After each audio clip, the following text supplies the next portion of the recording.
Okay po, ang topic natin ngayon, high blood pressure, pero kakaiba tong topic ko ngayon. Yung high blood na tinatawag natin, isolated lang. Anong ibig sabihin?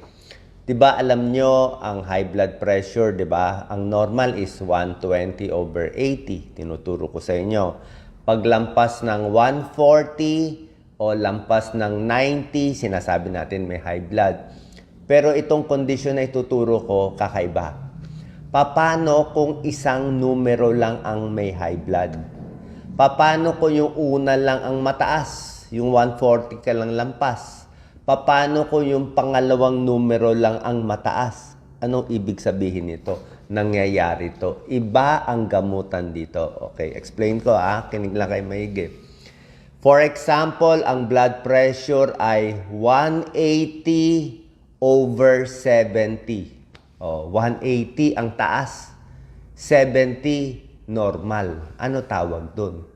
Ang tawag doon, yung unang number lang mataas Kaya tawag doon, isolated systolic hypertension.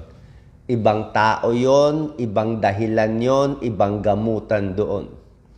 Sa pangalawa namang sitwasyon, yung unang number, normal, 130.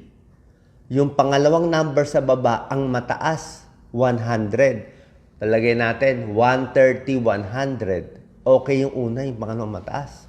May alam pa ako na mga 140/110. Yung 140, borderline. 110, sobrang taas. So, bakit ganoon? Pag yung ibaba naman ng mataas lang, ang tawag doon, isolated diastolic hypertension. So, bilang internist, bilang cardiologist, ito talaga linya namin. Iba-iba to, iba-ibang gamutan. Kailangan po makinig kayo. Okay? Unahin natin yung mataas yung ibaba. Okay? Yung 140, 110.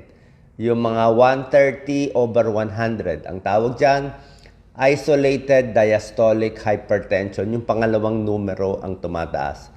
So, ang blood pressure, dalawang numero. Yung systolic, yan ang number pag ang puso bumobomba. Pag contract ng puso, yung contract niya, yun yung malakas. Pag yung puso nakarelax in between the beats, yun yung mas mababa. Yun ang nakukuha natin dito. Yung una pati yung pangalawa. So, 120/80 ang normal. Ito, mataas lang yung ibaba. Let's say, tulad nga na example ko, 130/100. Yung 100, sasabihin na iba, Dok, kailangan ba ako matakot? Yung over ko lang ang mataas explain ko sa iyo, kailangan tayong matakot kahit yung over lang. So, sino at paano tumataas yung pangalawang numero lang? Ang nagkakaroon ng isolated diastolic hypertension ay mga kabataan, mas bata. Yung ganito ang blood pressure karamihan sa inyo, edad 30 years old, edad 40 hanggang 50 lang. 50 and younger. Usually, lumiliit yung mga arterioles, maliliit na arteries. So, mas bata yon, mas excitable, minsan yung iba may nervyos, mas matataba sila na mas bata. Pwede rin may mga sakit, mga kidney disease. Yung mga may kidney disease na bata, ganyan ang blood pressure. Yung mga may obesity, may sleep apnea, yan din ang blood pressure. Alcoholic, mataas ang triglyceride po pwede din. Yung mga dating may sakit sa puso na bata pa, okay? Mga lalaki, mas prone magkaroon ng diastolic hypertension. Tulad na sinabi ko, pwede nyo po i-comment yung blood pressure nyo, yung mababa ang mataas. Ang usually nakikita ko, mga 130, 100, yan ang mga mas common. So, ano ang komplikasyon nito? Ang komplikasyon, pag yung isolated diastolic hypertension, pareho din sa komplikasyon ng parehong mataas. Yung parehong mataas, palagay natin, 180/110. Ayun, normal high blood yun, parehong mataas. Complication is still the same. Heart disease, heart attack, heart failure, irregular heartbeat, barado yung mga ugat sa paa, peripheral artery disease, Pag nagka-complicate na, doon ng, siyempre, heart attack na, sakit dibdib, hinihingal. Ngayon, kung meron kang isolated diastolic hypertension na yung mababa lang mataas, ano sintomas? Alam niyo ano sintomas? Wala. Walang sintomas. Karamihan walang sintomas. More than 50% walang sintomas. Actually, 90% ng taong 90% ng taong may isolated diastolic hypertension, hindi nila alam may mataas yung diastolic nila. Tapos, almost 80% sa kanila hindi ginagamot. Kasi minsan yung doktor hindi rin ganun ka-aggressive gumamo sabihin, yung isang number lang naman mataas, hayaan muna natin. Pero hindi po tama yon. Dapat ginagamot. Okay? Merong mga gamot na mas bagay sa isolated diastolic hypertension. Pag yung second number, di ba? Anong gamot bagay? As usual, yung tinuturo ko sa yung favorite ko na pinakamalakas na gamot na, di ba? Yung lagi kong tinuturo, generic yun. Wala man tayo na-endorse, generic. Amlodipine. Di ba? Calcium channel blocker ang first choice. Para kung mataas yung mababa. Amlodipine, felodipine, lasodipine, whatever. Second and third choice, yung mga pril. Enalapril, captopril, lisinopril. Third choice, yung mga sartan. Losartan, valsartan, telmisartan. So, yan ang mga babagay. So, tandaan nyo, pag yung ilalim mababa, yung mababa ay mataas, yung second number, ginagamot. Huwag papabayaan. Okay, pareho din yung komplikasyon. And usually, sa kabataan, 40, 30 years old, may kidney problem, mas excitable, mas overweight, sila yon. Itong kabilang situation, pabaliktad. Yung unang number naman ang mataas. Oo. Meron dyan meron pa nga 200/80. Ang taas nung una, pero yung pangalawa, normal. Meron dyan ako, 170/60. May ganon. 170, ang taas Ay, yung 60, ang baba naman. Ano gagawin? Pag binigyan ng gamot, baka lalong bumaba. Yung 60, baka bumaba, natatakot. So, gagamutin, hindi gagamutin, tuturuan ko kayo. So, yung kanina, sabi ko, sa diastolic hypertension, gamutin. Kailangan gamutin. Kailangan ibaba yung second number. Pero dito sa isolated systolic hypertension, sino ang tinatamaan nito? Okay? Ang tinatamaan nitong 180/70, yung malayo yung numero, ay matatanda naman. Opposite to. Usually senior, usually above 65, 70 years old, mas matatanda, mas tumataas yung una, mas bumababa yung pangalawa. Kasi kasama to sa aging. Pag tumatanda tayo, tumitigas yung mga arteries natin. Pag tumitigas, so matigas siya, meron ng bara-bara. So pag bomba ng puso, masikip. Kaya ang taas ng unang number. Tapos, kasi nga yung mga arteries natin hindi na elastic, baga sa goma, hindi na malambot matigas na siya Kaya pag relax ng puso, mahina na rin siya. Hindi na siyang nagko-contract masyado. Kaya yung second number naman, mababa masyado. Kaya ang BP, 170/60. Meron pa nga dyan, 150/50. Meron ganun 50 na lang yung... Dahil ang taas nung difference nung una at pangalawang numero, tawag namin dyan pulse pressure. Ang lakas din ng pulso nila. Ang taas ng pulso nila. So, nangyayari yan sa may edad. Bukod sa may edad, ano pa? Anemic. Pag anemic kasi, kulang ka sa dugo, sa oxygen, sa nutrition, nahira. So, kulang ang oxygen ng katawan mo. Gagawin ng puso, bobomba ng malakas. Pag nambomba ng malakas, ganyan na naman, isolated systolic hypertension. Mataas yung una, mababa yung pangalawa. Hyperthyroid, di ba? Pag hyperthyroid, palpitation, lakas ng kabog ng puso, ganun din. Mataas yung unang numero, mababa yung second numero. Mga diabetic, pwede rin. No? Obese, pwede rin. Maalat kumain, pwede rin. Okay? Ano komplikasyon nito? Pareho din eh. Pag mataas man yung una, yung pangalawa o pareho, ay parehong komplikasyon. Heart attack, stroke, ganun pa rin, nagbabara pa rin. May sintomas ba ito? Pag unang numero, tulad na sinabi ko, karamihan walang sintomas. Karamihan wala. Pag sumakit na yung batok, medyo ano na yun.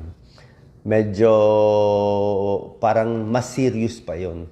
O mas swerte nga kung may symptoms, magpapacheck eh. Pero usually, karamihan walang symptoms. Tsaka nagbabara na. Okay? Tapos, ito mahalaga, ano ang gamutan? Okay? Iba ang gamutan dito. Sa isolated systolic hypertension, first number mataas, second number mababa. Usually sa senior to, 50, 60, 70 pataas. Ang number one choice nyo, as usual, ang favorite ko, amlodipine na naman. Lagi ko sinasabi sa inyo, di ba? Pinaka magandang gamot, favorite ng cardiologist eh. Kasi malakas talaga siya. Oo. So, yun pa rin ang first choice mo. Amlodipine, o kung gusto mo, felodipine, first choice for isolated systolic hypertension. Pinaparelax nitong mga amlodipine, calcium channel blocker yan, yung artery para lumuwag. Ano second choice? Pwede yung mga pampaihi konti. Pero sa Pilipinas, ayaw natin masyado ng pampaihi kasi mainit na eh. Pinapawisan na tayo, baka bumagsak ang potassium. Tapos dito sa isolated systolic hypertension, may mga gamot na mas ayaw natin. Pwede rin ibigay pero mas mahina sila, less efficacy, less effective. Ito yung mga losartan, valsartan, mas mahina. Tsaka yung mga pril, enalapril, captopril, lisinopril, mas mahina. Diba, lagi ko naman sinasabi sa inyo, mas mahina talaga siya. Anong ibig sabihin mas mahina? Kung ang BP mo 200/80, tapos bibigyan mo ng losartan o enalapril, hindi bababa. Bababa lang konti, baka ma-stroke pa rin yung tao. Diba? Kaya pag ganito, gusto mo amlodipine, 5 mg, 10 mg. Pag hindi nakuha, tsaka mo combine ng iba. Kasi mas malakas yung isa eh. Gusto mo makontrol.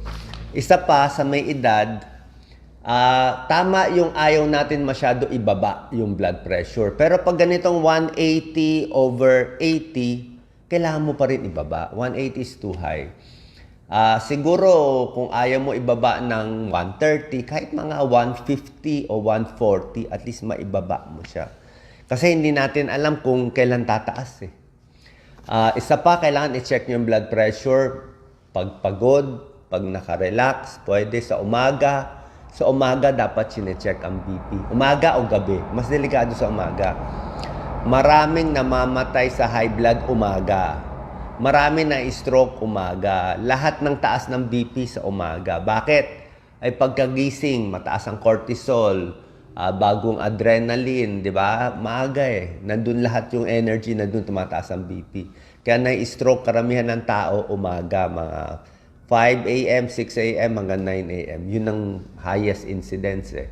Kaya doon rin chinecheck yung BP, doon tumataas. Kaya itong mga gamot, mas maganda nga sa gabi iniinom. Pag sa gabi, at least sa umaga, controlled ka. Kasi kung sa umaga mo ininom, tapos pagdating ng next day, wala nang epekto. Tapos maha-high blood ka ng alas 5 ng umaga, tulog ka pa nun hindi ka naman makainom ng gamot. So malilate ka na. Diba? Malilate ka na sa gamot. Meron kasing morning hypertension Okay? Malinaw ba? Pakiulit na lang kung di malinaw sa inyo. So yun po. Kung tinatanong nyo, paano kung parehong mataas? Wala tayong magagawa. Talagang super high blood ka, parehong mataas eh. So, ano magagawa para ibawas yung high blood? Wala umiwas sa pagkaing Pilipino. Yun naman Anong pagkaing Pinoy? Sobra tayo alat magluto. Super. Yung mga restaurant natin, minsan gusto ko nga mag-complain Talagang, hindi, mababait yung mga waiters, di ba? Mababait sa akin, ang daming binibigay na ulam sa akin lagi. Kaya lang, ang alat nating gumawa. Ang timpla, sobra alat. Talaga. So, yung salt, pag sobra ka salty talaga, lalampas tayo sa 2,000 milligrams in a day, high blood ka. So, low salt talaga ang number one. bawas timbang, bawas stress, syempre, sigarilyo, alak, tigil, di ba? Tapos syempre itong mga gamot napakahalaga. So wala tayong choice, kailangan natin to. So, nakita nyo yung unang number mataas, pangalawang number mataas, parehong mataas, amlodipine pinaka-recommended nila, calcium channel blockers. Pang-BP siya eh. Tapos itong mga iba, pwede siyang second choice, itong mga losartan, valsartan. Tapos yung iba, yung mga metoprolol, propranolol, parang tulong lang siya. Pero kung gusto niyo talaga makontrol ang BP, ito gagawin natin. Paano po nakatulong to? Comment nyo na lang, tapos kung meron pa akong topic na hindi nakita. So, ang pinaka-lesson, kahit yung second number lang mataas, 130 over 100, kailangan gamutin. Yung doktor kailangan gamutin. Baka minsan nakakaligtaan. Kasi baka sabihin 130 lang yung una ba't ko pa gagamutin? Yung second lang, pareho Parehong deadly. Ito, 2 times the risk of heart attack and stroke. Pareho rin wala Pag yung una mataas, pwede mo sabihin, ay matanda lang siya, mataas yung una, baka bumaba. Pero pag yung unang number mataas, kailangan mo pa rin ibaba konti. Siguro yung pagbaba mo lang, mas swabe lang konti. Diba? Mas konting swabe. Yung dosis, ina-adjust na mas swabe para maibaba mo lang konti. Okay? Saan po nakatulong tong video? God bless po. Share po na.